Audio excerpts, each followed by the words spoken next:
I'm Andrea Giles, and you're listening to the Heal from Infidelity podcast, episode number 82, Mental Strength.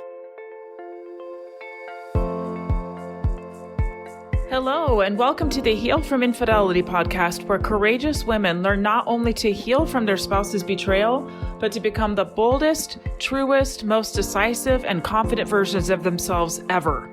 If you know there's more for you than the life you're currently living, but don't quite know how to get there, you are in the right place. Stick around to learn how to create a life that will knock your own socks off. Is it possible? It is, and I'm here to show you how. I'm your host, Andrea Giles. Are you ready? Let's dive in. Hey, everybody. I hope everybody's doing well. I hope you enjoyed last week's podcast all about developing friendships. I've gotten some fun feedback about that episode. I know for me, it inspired me to try harder and to reach out more. Before I dive into this week's episode, all about developing mental strength, I want to share with you some details of something I've been talking about for a while. I've mentioned before that I am launching some groups this year, and I am so excited to tell you that my official launch date, the date that the doors are open to join my group, is coming right up. It's April 11th, Monday, April 11th. So on that day, I will be opening the doors for people to come talk with me and apply to be in this group. I'm capping it out at 20, and this group is all about making the decision to stay or go. It's called Know in 90, KNOW in 90. It's a 90-day program where you will be making serious traction. Instead of being stuck, instead of waiting for something to happen, you're going to be learning the tools needed, all the things you need to make the decision and to move forward with it with confidence, to truly move forward. Now, if you're listening and you're wondering if this is for you, because maybe the decision was made for you or you already have decided, hear me out on this. Are you still feeling stuck? Are you still not quite on board with the decision, even if it's already been made, either for you or a decision you made that you're still spinning out in, that you're still feeling not great about, or that you're still grieving, or any number of things? I promise you, this program is for you too. I promise. It will help you move forward. It will help you light a fire under you to go out and create the life that you want. So if you are not on my email list, go get on it. It's AndreaGiles.com. That'll take you to a link where you're going to get a freebie sent to you, and that will subscribe you to all of my emails. Okay. And then you can schedule a one-on-one call with me. I'm going to have lots of spots open over 2 weeks' time. And I know that there are 20 amazing people out there that need to be in this program. And I can't wait to hear from you. Okay, let's talk about mental toughness. Okay. I have been thinking a lot about mental toughness, kind of taking an inventory on my own mental toughness, seeing where I have holes, seeing where I want to grow.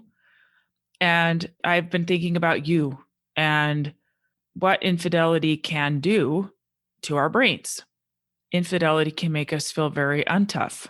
It can make us feel very weak. We can feel very unsure, very ungrounded, very confused, very disoriented, right?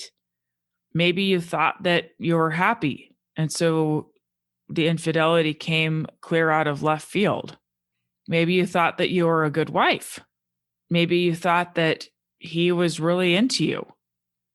Maybe you knew that you had some issues, maybe some big issues, but you never thought that he'd do this. So infidelity can lead to thoughts like, I don't know anything. I thought I was pretty. I thought he found me attractive. Fill in the blank. It can feel like everything you ever knew is off the table, starting from scratch. For many of my clients, their faith is shaken.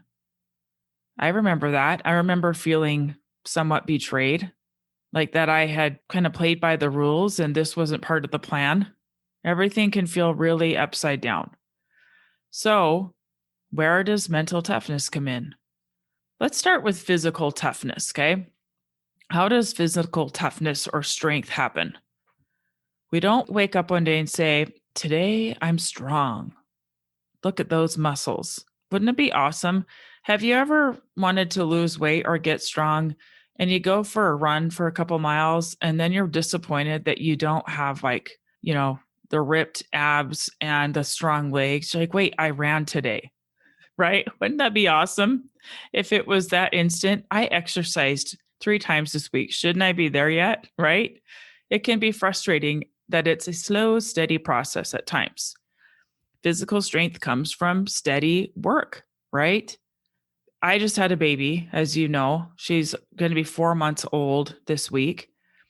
These are things that I'm thinking about for me. I want to lose weight, but I also want to get stronger. I turned 45 this year and I feel different aches and pains that I didn't used to, some from extra weight, things like that. Now, I can't just eat healthy and get physically strong. It's not enough. I can also do portion control, eating the right things, making sure I'm eating healthy. Those things are really good, right? They're good, but they're not going to make me strong in the sense of strong muscles, right? They might make some other things stronger, like a stronger gut, stronger internal responses to things, stronger immune system. But as far as actual muscles go, there's only one thing that's going to help those muscles. It's working them, right? It's working them. It's repetition. It's routine. It's pushing my muscles, stretching my muscles. Okay. There's not a shortcut. So how does this relate to infidelity? Sometimes I talk to people, oftentimes I should say, who are in such a cycle of pain and fear and doubt that they keep going round and round in this cycle. Their world has been turned upside down. Okay. It's been turned upside down. They keep spinning out and wondering when they are going to feel better. This, my friends, is where mental strength or mental toughness comes in. So today I'm going to talk to you about what it means to be mentally tough, mentally strong, and how to develop that and why it matters. Okay. Before I dive into this, I just want to reiterate something. I just feel the need to say it. I hope that you know, in listening to my podcast, that I am never, ever saying you caused it. You caused him to go out and do this thing. Okay. You will never hear that from me. I believe that infidelity is a personal choice. It's a personal choice to defy your own values, your own personal boundaries, or to not have personal boundaries and find out too late that you did not have personal boundaries that you upheld. Okay. That is a personal choice. It's a personal choice. What I think about infidelity is that it is a symptom of bigger issues. In many cases, it is unresolved issues of the person cheating. It is issues that they have never dealt with. It could be from something that happened when they were a child that led them to feel worthless. And so when they have this person that's giving them all this attention, it could kind of nurture this space in them from when they were little. That has nothing to do with you, yet you feel the ramifications from it, right? Sometimes it is unresolved things in the marriage. It is ways that we are showing up for each other. And even there, no one makes anybody go out and have an affair or be unfaithful in any way or lie, things like that. So when this whole podcast, when I'm talking to you, I am talking to you because I want you to feel empowered, to feel better, to have what you want, to have the relationship you want, the life you want. It is not in any punitive kind of way of, what did you do? What did you do? You will never hear that from me. Okay. I hope that you hear that loud and clear. This podcast is all about helping you heal and know how amazing you are and move forward, whether you stay or go. Okay. All right. Let's dive in. What is mental strength? According to positivepsychology.com, it is the capacity of an individual to deal effectively with stressors, pressures, and challenges and perform to the best of their ability irrespective of the circumstances in which they find themselves. Okay. I like that last part. Irrespective of the circumstances in which they find themselves, they're able to still deal with those things, deal with the stressors effectively. Mental strength is fundamental to living the life you want most. It allows you to have meaningful social connections where we feel safe, a healthy self-esteem, and enhances our willingness to take risks, try new things, and deal with difficult circumstances as they come up. Mental strength, as I said earlier, is developed over time. Just as strong bodies are not created in a day, neither are strong minds. We must do the reps. We must do the reps that strengthen our brain. So, how do we develop mental strength? There are some answers to this you've probably heard before, but how do we develop that strength around the circumstance of infidelity? Okay, first, daily mental practices. Practicing gratitude. This is proven to help with mood. Daily journaling, daily checking in with yourself, evaluating how your day went. What went well? What didn't go well? Why it didn't go well? Knowing what your little traps are. Where do you get sunk? Where do you sink in? Do you worry too much about what other people think? Do you care more about their opinion than your own? Okay, noticing what those are, going, why? Why do I care more? Why do I let this person's opinion derail me so much? Why? What is it that you're not believing within yourself? These daily practices are proven to help with your mood. They're stabilizing. They are grounding. In general, the ability to do daily practices of awareness and mental practices, it's like flossing your teeth, okay?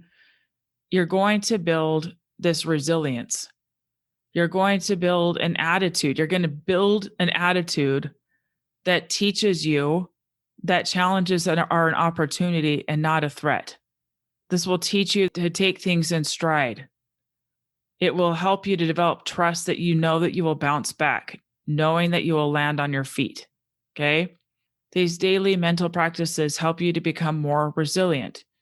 Here's the thing. It doesn't even matter exactly which practice you start with. Just start. Just start. Okay? It can be as simple as having a blank notebook and writing down 3 things you're grateful for at the end of the day. It can be having that same blank notebook and every morning writing your intention for the day.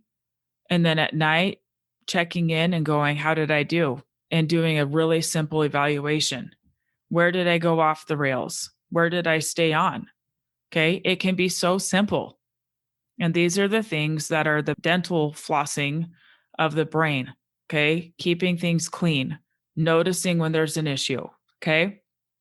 What does resilience mean? Resilience is the process of adapting well in the face of adversity, trauma, threats, or even significant sources of stress.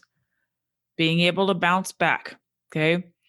Resiliency was originally coined in the engineering field to describe the ability of an object or substance to spring back into shape. Isn't that cool? I imagine something being smushed down so small and then slowly going back to its former shape. And I think with human brains, not only are we going back to our former shape, we're like making it even more amazing. We're like, you think that was good? Watch this. Okay. Resiliency is something that I will cover more in depth in another episode because it is a little bit different than mental toughness, but it definitely plays a part. Okay, so what about mental toughness in relation to infidelity? In 2017, a psychologist named Peter Clough coined something called the 4 C's. These are personality characteristics that can be developed over time, much like strengthening muscles. They are control, commitment, challenge, and confidence. I want to talk about each of these things and put my own spin on it in regards to infidelity, what it looks like in regards to infidelity. And as you listen, I want you to listen to my description of each of those C's and rate yourself on a scale of 1 to 10. Where do I excel? What needs strengthening? Why? Okay, so control, according to author Paul Lyons, means having a sense of control in their life and their circumstances. It describes the extent to which they can control the display of their emotions in the face of challenges. This means working through highs and lows without being derailed. Okay. So it means being able to kind of manage what is being thrown at you without losing yourself. A few episodes back, I talked about losing yourself. It's basically self-control, showing up the way that you want to show up. Okay.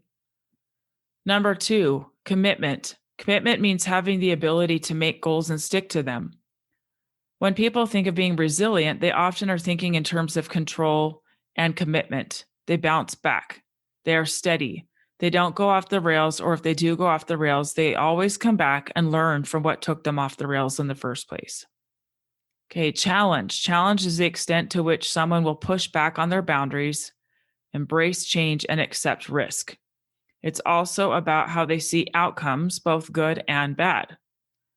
Mentally tough people see challenges as opportunities.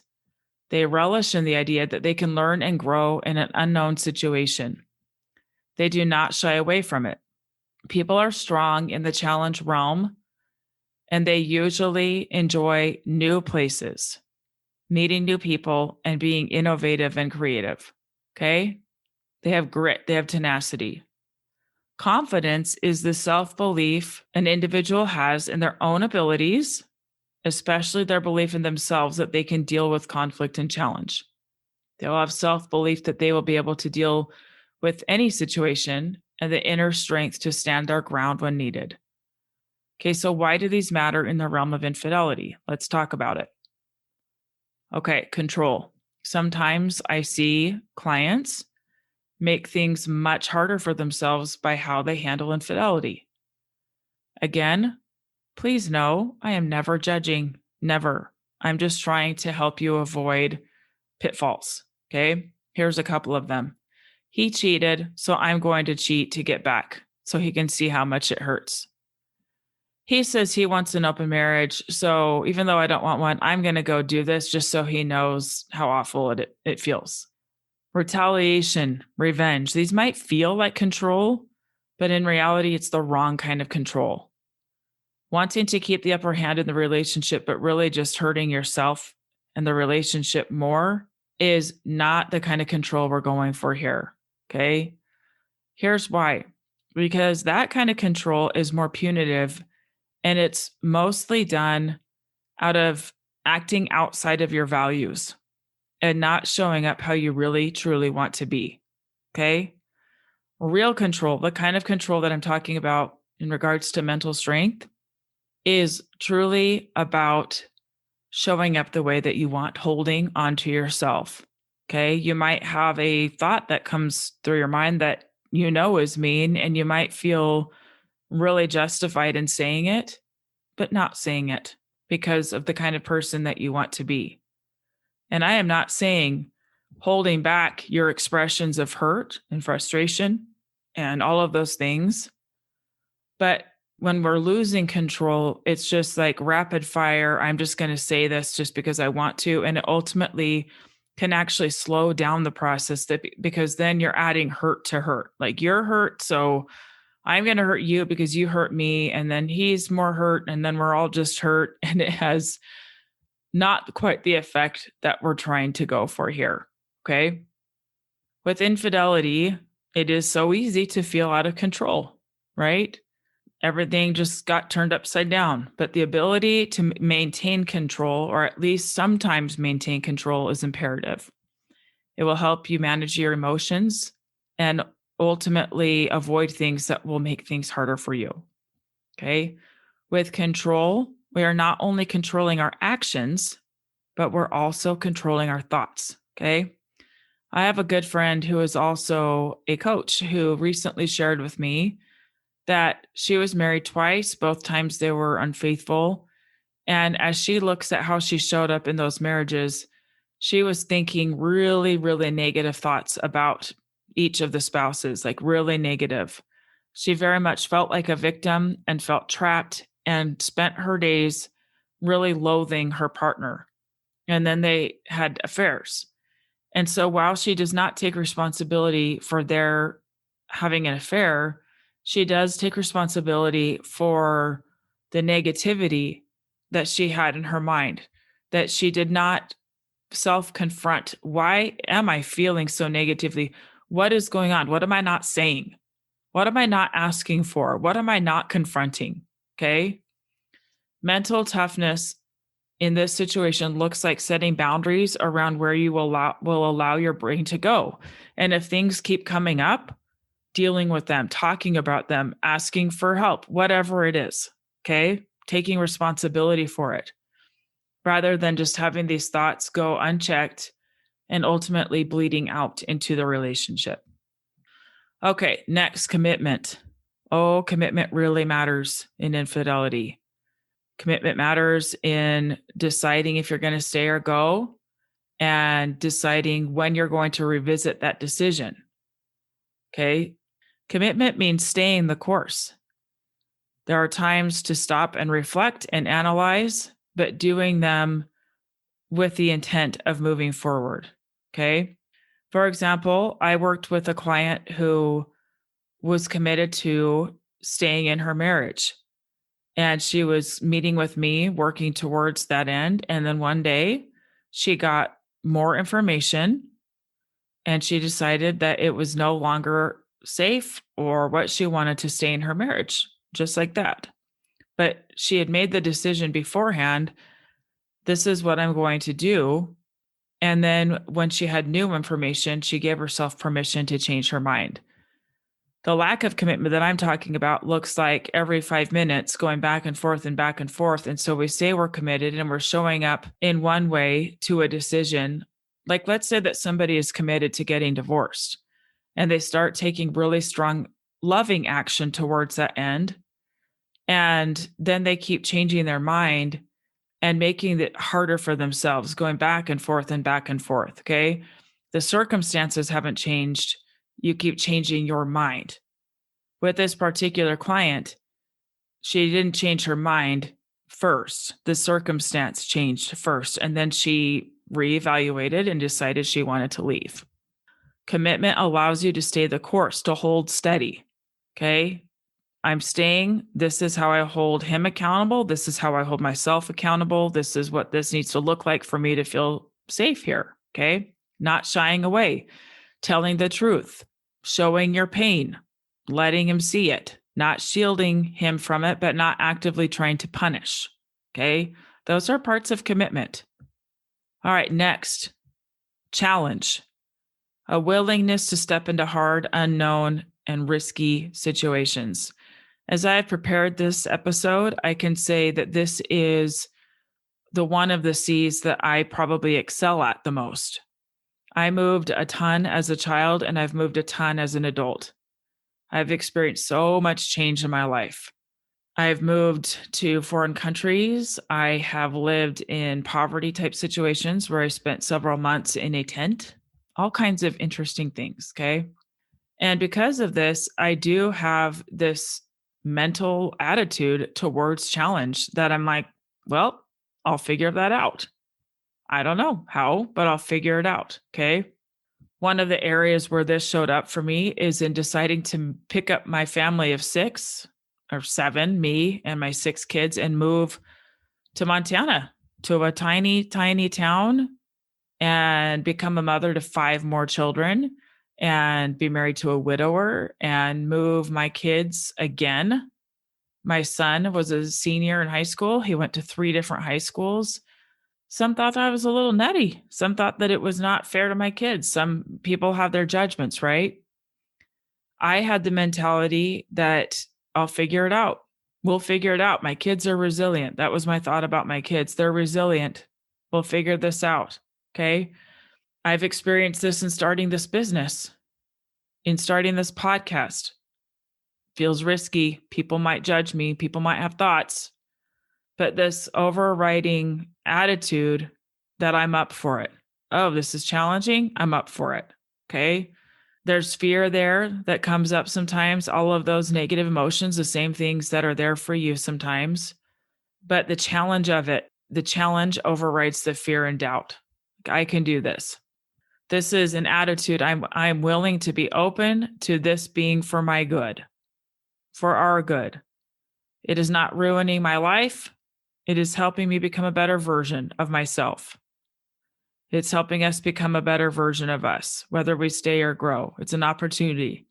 It's an opportunity to reach deeper, find that grit, find that tenacity, rolling up your sleeves and getting to work. Okay.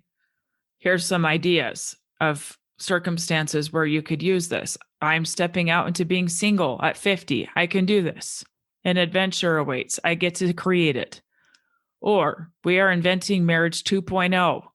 It's an adventure. It's a challenge. What can we build? Game on. Let's go. Okay. All right. The fourth is confidence. The fourth C, confidence, overriding sense of self that says you can do this. This is really, really hard, but you are still you. This is painful, but you are more than your pain. This too shall pass. Okay. Of course, having some confidence is helpful. Okay. Confidence allows us to show up as a player, not as a victim. A victim says, I have no power here. I am being acted upon. I can't do anything about it. I have to see and wait what they do. A voice of confidence still feels all the emotions, all the pain, the hurt, the disappointment, all the things. But there's this overriding voice that says, this is really, really hard, but I will figure this out. I matter. Okay. You might have feelings come up or thoughts come up that maybe you weren't good enough, or if you were better or whatever, then this wouldn't have happened. But this confidence is louder. It's louder than that. You know, deep down that you were always good enough. You know, deep down that this really isn't about you, that it wasn't your choice, that this choice was made and it affects you, but that it wasn't your choice. It's a symptom of a bigger problem, and you can help find the problem, right? You can help find it. You can help identify it, take what is yours to work through, to try to heal from, and pass on over the rest. And when I say that, I'm not saying take what is yours in the choice of having an affair or any form of infidelity. Okay. That is squarely on the shoulders of the person who did it. I'm saying take what is yours in looking at if there is a problem, a bigger problem that infidelity is a symptom of.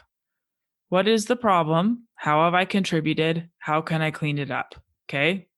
It's the attitude of, I can handle this. I can move forward. I can be happy again. Okay. So how do you develop these C's? I want you to go through and see how you scored yourself. What was your score in each area? Is there one that really needs strengthening, or more than one? Likely more than one, likely all of them. I know that's the case for me. All of them can be strengthened. So I want you to choose something that you want to grow in, and then go do the reps, go do the lifting. Here's some examples. Okay. I want to develop the mindset that it is working for me, not against me. This is an example that you can say to yourself. Okay. So when you start to feel like a victim or feel sorry for yourself, I want you to watch your brain. Go, here I go. I'm slipping into self-pity. I'm slipping into, this is as good as it's going to get for me, feeling sorry for myself. This is what I'm going to do. I'm going to go listen to Andrea's podcast on victim mentality. I'm going to remind myself that I am not a victim. And I'm going to remind myself that nothing good ever comes from being in that place. I'm going to redirect my brain. I'm going to think other things instead. Okay. You can pick something that you want to get better at, like journaling, like daily prompts that help your brain. I recently started writing in a journal that I was gifted, and I think it was on Amazon. Someone sent it to me. A coach sent it to me. And it's journaling prompts about gratitude. And it's awesome. And so every day I open it up and I answer the questions that make me jog my brain around specific things that I'm grateful for. I really enjoy it. Like I said earlier, another thing you can do is a daily evaluation, setting your intention in the morning of how you want to show up that day, and then evaluating how you do at the end of the day, committing to your decision. Committing to small decisions builds your strength for the big ones. I want to say that one more time. Committing to small decisions builds your strength for the big ones. Where can you commit to something small? Find it, commit to it, do the reps over and over until it becomes easier and your brain is literally tougher, okay, stronger. You'll be amazed. Our brains are very, very flexible and bendy. Neurons can do new things by forging new or stronger connections with other neurons. It's science. This isn't just like woo woo, fun idea. This is science. It's science. Okay. It's just as real as growing muscles in your body. Okay. It's just as real. We're growing our brain. It's crucial. It's an opportunity to grow in a way you never have before. Okay. Now, no faking it on it. No weak sauce halfway doing the reps. Okay. Infidelity, it calls for all hands on deck. To really move forward from this, it calls on commitment to, I am going to move forward. I am going to move forward. I'm going to create an amazing life. Guess what? That amazing life is not going to land in your lap. You got to go get it, my friends. Go get it. Okay? This is where you have all the power, all the control, all the authority. Protect your mind from things that don't lead anywhere good, ever. Redirect, decide, commit over and over again. Pick an area that you want to grow in, go strengthen your brain, and take action. Okay? Go do it. All right, my friends. As always, it's been a pleasure and joy to be here. Thank you for those reviews. Thank you for the emails. I love hearing from you. And I will see you next week. All right. Bye-bye. Thank you for listening to the Heal from Infidelity podcast. If you would like to be kept in the know about upcoming free classes, new podcast episodes, and other ways of working with me, go subscribe to my weekly email. You can subscribe at AndreaGiles.com/lies-about-infidelity/. Again, it's AndreaGiles.com/lies-about-infidelity/. I will see you next time.